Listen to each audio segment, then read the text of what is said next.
La vidéo réponse aux différents types de gardes. Les trois premiers types de gardes, c'est des gardes académiques qu'on retrouve souvent dans les bouquins de la FF Box. Donc on avait la garde haute, les deux mains au niveau des tempes. Donc j'ai les points au niveau des tempes, coude serré. Donc ça c'est vraiment pour le travail au corps à corps ou à mi-distance. On avait les mains au niveau des pommettes, appelée la garde intermédiaire. Donc ça c'était la deuxième type de garde, donc la garde intermédiaire. Mais au niveau des pommettes, ça va être plutôt pour travailler à mi-distance ou pour la transition distance-mi-distance ou transition mi-distance corps à corps.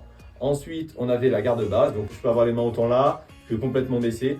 Tout ce qui est en dessous des épaules, c'est considéré comme une garde basse. Donc ça, la garde basse, on la priorise surtout pour le travail hors distance, distance et transition distance, hors distance. Je vais parler très rapidement des avantages, des inconvénients des différentes gardes. Donc tout ce qui est garde haute et garde intermédiaire. Donc du coup, ça vous permet d'avoir une garde très hermétique. Vous allez plutôt travailler sur des esquives rotatives, des blocages, des parabloqués, mais qui va vous limiter dans vos déplacements et dans votre aisance. Vous serez moins mobile au niveau du buste et dans l'aisance de vos esquives. Néanmoins, tout ce qui est sur esquive rotative, etc., vous serez plus à l'aise. Par contre, quand on a les mains en bas, on est plus exposé au risque de se faire toucher. On est plus à l'aise au niveau de la mobilité du buste, du bassin, des déplacements. Retrait, parade chassée, on sera un peu plus à l'aise, un peu plus aérien. Donc pour les boxeurs un peu plus terriens, ils vont souvent utiliser une garde haute ou intermédiaire. Et pour des boxeurs plus aériens, donc ils vont travailler sur des ruptures, ils vont rentrer, ils vont sortir, etc., ils vont plus utiliser une garde basse. Quatrième garde.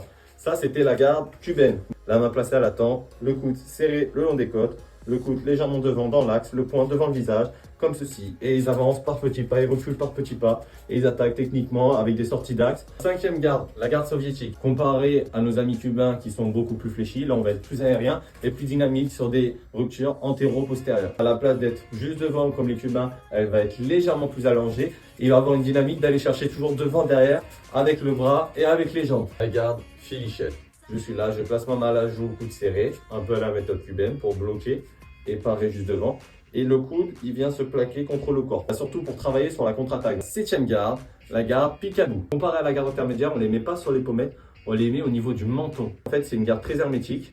qui va vous permettre d'avoir l'agilité sur les esquives latérales. Comme on l'a vu avec intermédiaire, on était un peu bloqué sur le latéral, de les descendre légèrement, ça vous permet d'avoir un peu plus d'aisance sur les esquives latérales et esquives rotatives. En résumé, garde haute pour le travail au corps à corps.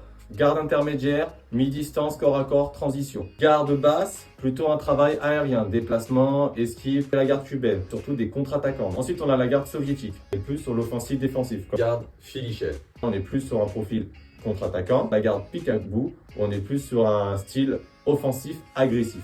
La vidéo des 7 gardes est terminée. J'espère que cette vidéo t'a plu. Si ça t'a plu, je compte sur toi pour la partager en story et réagir en commentaire. Maintenant, à toi de me dire, c'est quoi ta garde préférée ?